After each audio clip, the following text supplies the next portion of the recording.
শুভ সকাল বন্ধুরা, কেমন আছো তোমরা সবাই? আশা করছি সবাই ভালো আছো। তবে কিছুদিন ধরে আমার আর মেয়ের শরীরটা কিন্তু ভীষণ গলার ভয়েস শুনে নিশ্চয়ই বুঝতেই পেরেছো যে প্রচন্ড পরিমাণে ঠান্ডা লেগে। তোমাদেরকে যেহেতু বলেছিলাম যে রেগুলারই ব্লগ ভিডিও শেয়ার করব, তাই জন্যই কিন্তু ভয়েস ওভার দিয়ে ভিডিওটা রেগুলার যখন ব্লগ ভিডিও শেয়ার করি, আমি মনে করি শরীর ভালো থাকুক আর খারাপ সবটাই তোমাদের সাথে শেয়ার করা দরকার, কারণ তোমরা কিন্তু আমাদের পাশে প্রথম থেকেই রয়েছে। যাই হোক, সকালবেলা ঘুম থেকে উঠে গাছের সমস্ত জবা ফুল তুলে নিয়ে ঠাকুর ঘরে ফুল রেখে এসে চলে আসলাম লেবু গাছের। মা বললো গাছে নাকি একটা লেবু রয়েছে, সেটাই দেখতে আসলাম। গাছে যে লেবুটা রয়েছে এটা কিন্তু অফ সিজনেরই। নর্মাল গাছে কিন্তু এখন লেবু থাকে না, তবে আমাদের গাছে কিন্তু একটাই লেবু রয়েছে। আর এটা জানো তো গন্ধরাজ লেবু। বাড়ির সবার শরীরটা যেহেতু খারাপ, তাই জন্য কিন্তু লেবুটা আর আজকে পারলাম, কারণ ঠান্ডা লাগলে জানো তো টক জাতীয় জিনিস খেতে নেই। নতুন করে কিন্তু গাছে দেখো আবার ফুল বেরিয়েছে ছোট ছোট। ঠাকুর ঘরে এসে গোপুসোনাকে ঘুম থেকে তুলে তারপরে কিন্তু পুজো দিয়ে দিলাম। আমাদের বাড়িতে যেহেতু গোপুসোনা রয়েছে, আমাদের কিন্তু 3 বেলা পুজো দিতে হয়। প্রসাদ হিসাবে গোপুসোনাকে দিয়েছিলাম চিড়ে,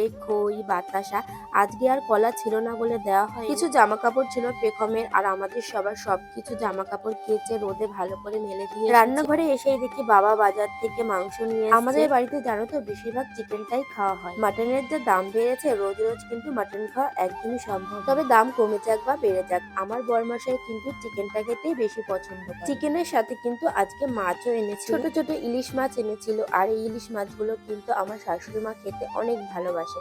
কালো জিরে ফোড়ন দিয়ে বেগুন দিয়ে ঝোল করলে কিন্তু দারুণ লাগে। শুধু কিন্তু মাছ আনেনি, তার সাথে শাকসবজিও এনেছে। তবে শাকটা কিন্তু বাজার থেকে কেনা না, এটা কিন্তু বাবার বন্ধু বাড়ির থেকে পাঠিয়েছে। আমরা যেহেতু 4 জন, তাই এইটুকু শাকে কিন্তু আমাদের হবে না, তাই বাবা দেখো এক্সট্রা বাজার থেকে কিন্তু আরো এক আটি লাল শাক এনেছে। ধনেপাতা গুলো কিন্তু বাবার বন্ধু বাড়ি থেকেই দিয়ে। তবে বাজারের জিনিসের থেকে কিন্তু বাড়ির জিনিসের স্বাদই। কদিন ধরেই মা বলছিল বাজার থেকে মেথি শাক নিয়ে আসতে, কারণ এই সিজনে কিন্তু মেথি শাক খেলে অনেক রোগ ব্যাধি কমে যায়। বড়দের শরীর খারাপ হলেও যতটা না কষ্ট, ছোটদের শরীর খারাপ হলে একদমই সহ্য করা যায়। কিছুদিন ধরে মেয়ের শরীরটা এতটা খারাপ, ওয়েদারের কথাটা আর কি বলবো, একবার ঠান্ডা তাই জন্যই কিন্তু ঘরে ঘরে এখন সব বাচ্চাদের ঠান্ডা লেগে যায়। ডাক্তার দেখিয়েছিলাম, ডাক্তার দেখো এতগুলো ওষুধ লিখে দিয়েছে। আর তার সাথে কিন্তু ডাক্তার বলেছেন আমার মেয়েকে 3 দিন কন্টিনিউ নেবুলাইজেশনের এই গ্যাসটা নেবুলাইজ নেওয়ার পরে কিন্তু অনেকটাই রিলিফ ফিল করেছে, তাই জন্য দেখো ঘুমিয়েও পড়েছে।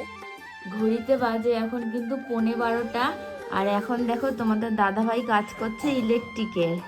দেখো চারিদিকে সব কিছু ছড়ানো ছিটানো রয়েছে, তার ওই যে ওইখানটায় দেখো পয়েন্ট করছে।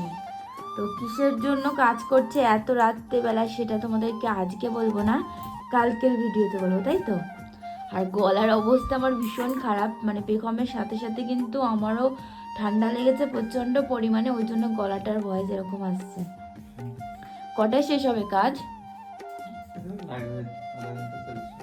আধা ঘন্টা, মানে এখনো ঘড়ি কাটায় দেখো 11:15 বাজে, এখনো আধা ঘন্টা লাগবে, তারপরে খাওয়া দাওয়া করবে, তারপরে আবার ভিডিও এডিটিং আছে, অনেক কাজ আছে ফোনে। তবে ঘুমাবে কটায়?